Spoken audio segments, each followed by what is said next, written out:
how to review logins and logouts on Facebook Lite. Hello guys, in today's video I'm gonna show you how to review logins and logouts activity on Facebook Lite. First thing, go to Facebook Lite and then click these three lines in the top corner and go down until you find settings, and then just click activity log, and after you click on it, go down until you find logged actions and other activity. Click on it,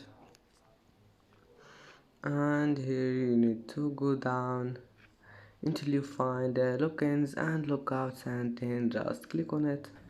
And that's it for today's video. If you like this video, please don't forget like and don't forget subscribe, and thank you for watching this video until the end, and see you in the next video.